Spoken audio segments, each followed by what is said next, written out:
Vamos então ao Salmo 32, que diz o seguinte: Bem-aventurado aquele cuja transgressão é perdoada e cujo pecado é coberto. E aqui Davi já demonstra uma grande alegria, a imensa satisfação de ter retirado dos seus ombros o peso, o fardo, a inquietação, a incomodação que é trazida pelo pecado. E de que forma isso acontece? Através do perdão. Ele diz no verso 2: Bem-aventurado o homem a quem o Senhor não imputa a maldade e em cujo espírito não há engano. Ele fala do Senhor. Ele fala que a retirada do pecado se deu pelo perdão, por causa da manifestação de Deus, da sua bondade, do ato perdoador de Deus sobre a sua vida. Ele diz assim ainda no verso 3: Enquanto eu me calei, envelheceram os meus ossos pelo meu bramido em todo o dia. Ele se mantinha em silêncio. E é isso que por muitas vezes o pecado faz em nossos corações e em nossas mentes. Nos coloca numa condição de nos mantermos escondidos da presença de Deus, como aconteceu com Adão, como aconteceu com Eva. Mas aqui Davi reconhece que o seu silêncio, na realidade, lhe representava dor.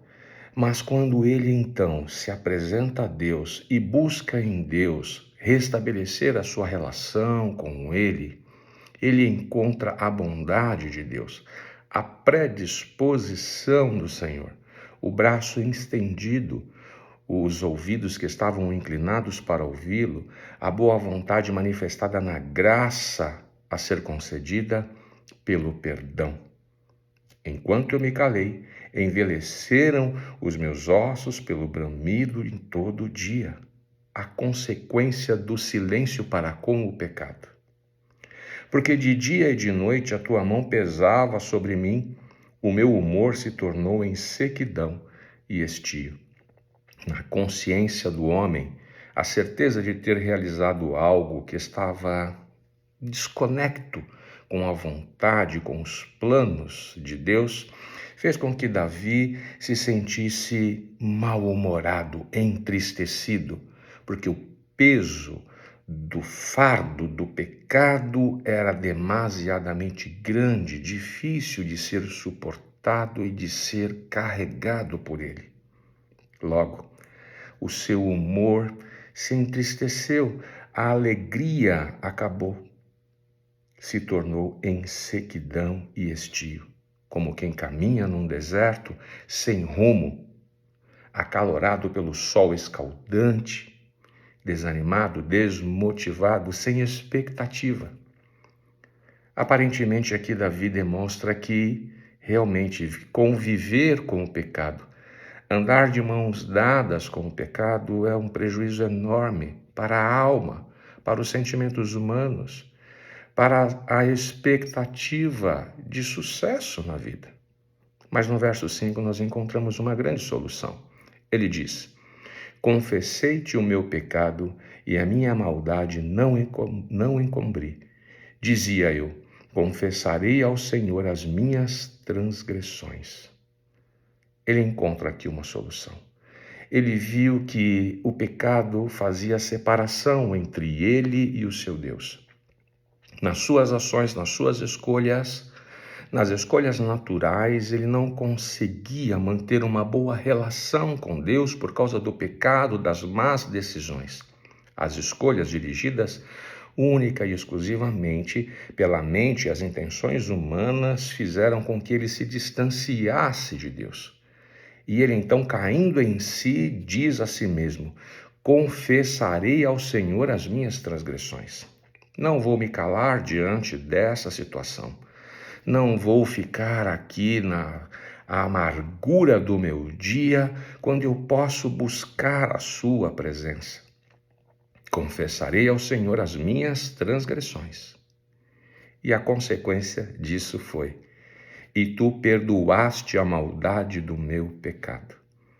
Deus está com a sua mão estendida.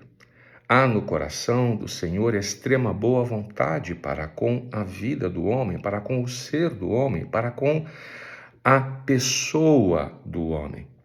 Ele está voluntário, seus ouvidos estão inclinados, ele está disposto a retirar das nossas vidas o fardo pesado e penoso de ser carregado do pecado. Então ele continua no verso 6, ele diz: pelo que todo aquele que é santo orará a ti, há tempo de poder achar, até no transbordar de muitas águas, estas não lhe chegarão. Ele coloca algo interessante, porque todo aquele que quer se separar do pecado, buscará, orará ao Senhor. Há tempo de poder achar. Em outros trechos das Escrituras, nós temos a orientação de que devemos buscar ao Senhor enquanto se pode achar, invocá-lo enquanto ele está perto.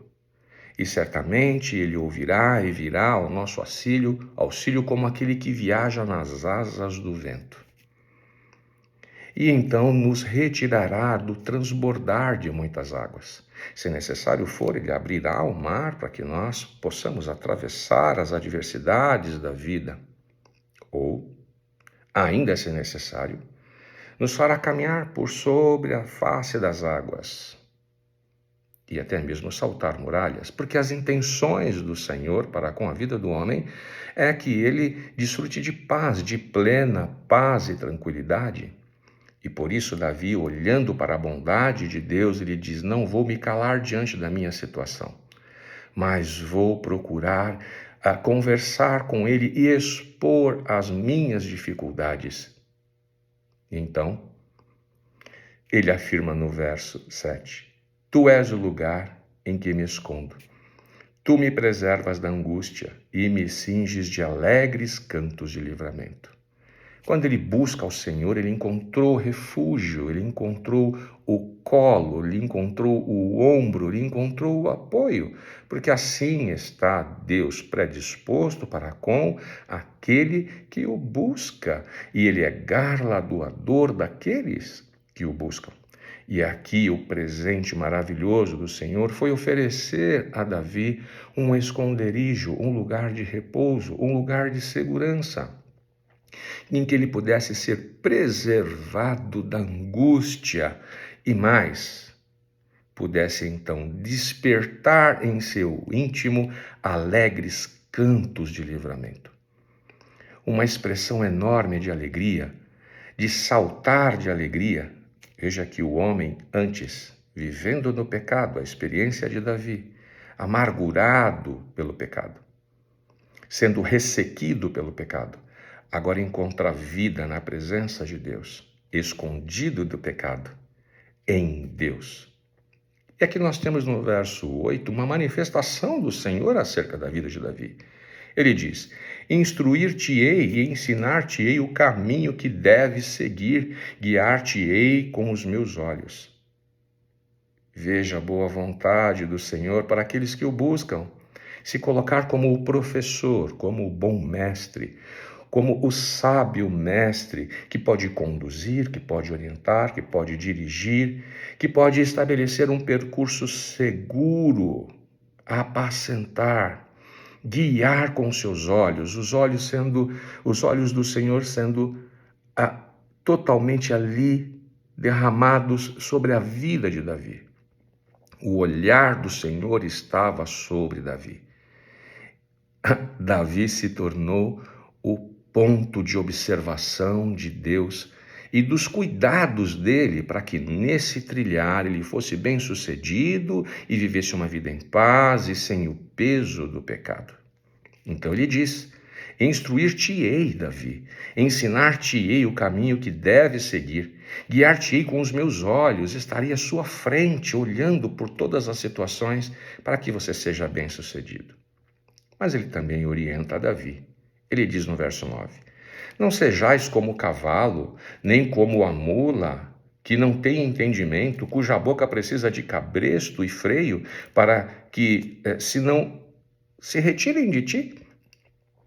Deus aqui diz: Davi, você é um ser pensante, não seja louco ou insensato de não seguir as minhas orientações. como aquele animal que, para alcançar o caminho ou continuar trilhando no caminho correto, é necessário que as rédeas sejam firmes e duras. Deus está dizendo: Davi, a vida pode ser tranquila, e ela é tranquila em minha presença. Portanto, não se estribe no seu próprio entendimento, não confie na sua própria sabedoria, na sua própria forma e compreensão de ver as coisas, mas siga as minhas orientações, e então não haverá pesar nas suas decisões. E ele diz, no verso 10: O ímpio tem muitas dores, mas aquele que confia no Senhor, a misericórdia o cercará. Por um momento, Davi sentiu o peso da distância, mas quando ele ora a Deus, quando ele se entrega nas suas mãos, ele encontra misericórdia. Ele encontra um ato que era o de abraçá-lo, de considerar, sim, de que ele havia cometido erros, mas a predisposição de se apresentar a Deus alcançou no Senhor o seu perdão, e isso se tornou em refrigério de alma. No verso 11 ele encerra: Alegrai-vos no Senhor e regozijai-vos vós, os justos, e cantai alegremente todos vós que sois retos de coração. Realmente, aqueles que buscam a Deus terão em si um cântico novo, terão em si a oportunidade de desfrutar da alegria que é dada pelo seu Espírito, e eles viverão em paz. Deus abençoe a você, e este é o Salmo de número 32.